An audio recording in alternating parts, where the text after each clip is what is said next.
Hey guys, it's Cass. I don't have a cool nickname like Dave, but he's looking pretty upset. He dragged me out here to the range today so he could play with his H&K MP5. So let's see what we get today.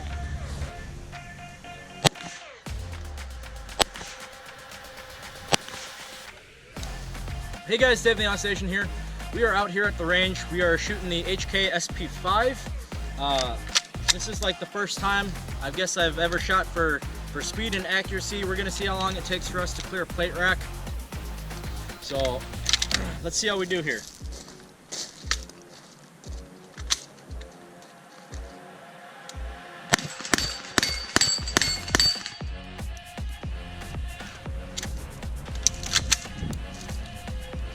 So I think that went pretty well.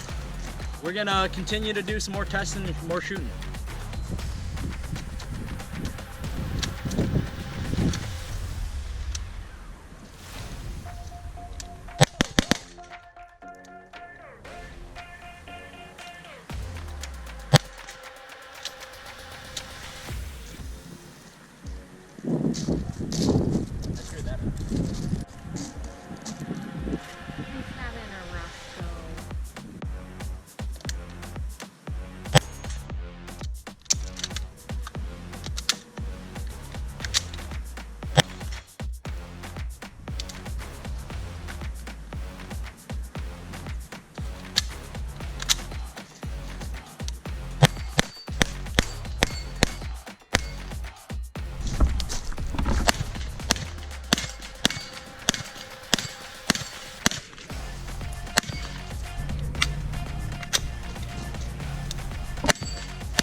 Alright guys, we are done shooting. We got through about 750 rounds of ammo. Everything went great. I was shooting Cellar and Bellet, 124 grain through it, whatever I had available to me. I did group at about 30 yards or so. These guns aren't meant to be like, sub-MOA guns or anything. They're meant to hit a human-sized target out to maybe 100 yards, and I think that's definitely capable. My group at about 30 yards was probably 3.5 inches or so, about the size of my fist. I got all 10 in there, no problem. So I'm really happy with the accuracy. As far as how the gun ran, like I said, we got through about 700 or so rounds, didn't have a single malfunction. I'm still getting used to the trigger, still getting used to the recoil impulse. That being said, the recoil impulse on these HK SP5s is super light.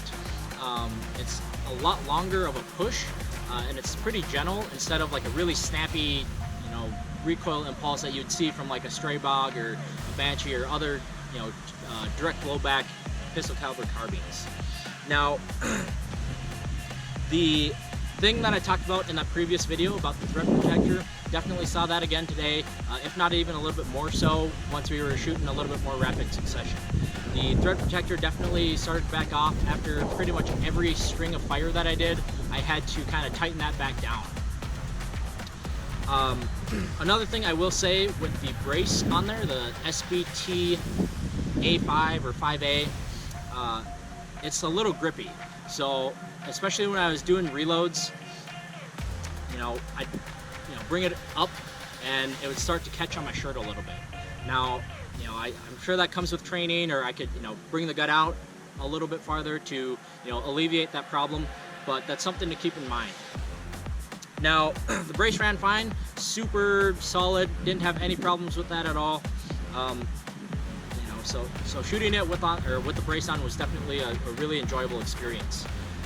Now, when we come to the trigger, so like I said, we talked about the trigger. It's about a 6.5, 7 pound pull, a little bit of mush and some creeping after you hit that wall.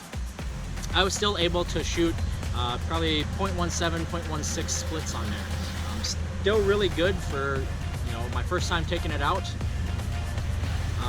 You know, I definitely can cut that time down once I get some more trigger time on. Shooting everything with iron sights today was definitely way different than what I'm used to. I typically run like an EOTech or red dot of some sort on most of my rifles that I shoot. So getting back to the basics of, you know, looking past your rear sight, focusing on that front sight pin and through into your target was definitely something you have to get used to again. You know, I don't think I'm going to add a red dot to this. Like I said, I really like the kind of old school look, you know, running iron sights only. So it comes down to a training issue.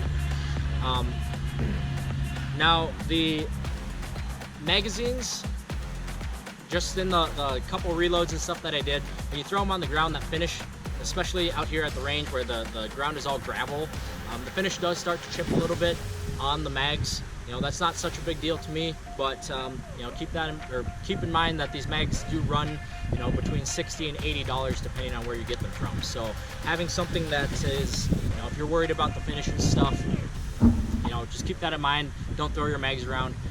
You know, this gun for me is meant to be used, so I'm not too worried about all that. Nattie, what next, baby? So if you're worried about keeping your guns all nice and pretty, just be mindful when you're dropping those mags. You know, that's pretty much all I got for you guys today. If you guys thought this video was cool, don't forget to like, comment, subscribe. Thank you very much. We'll see you next time.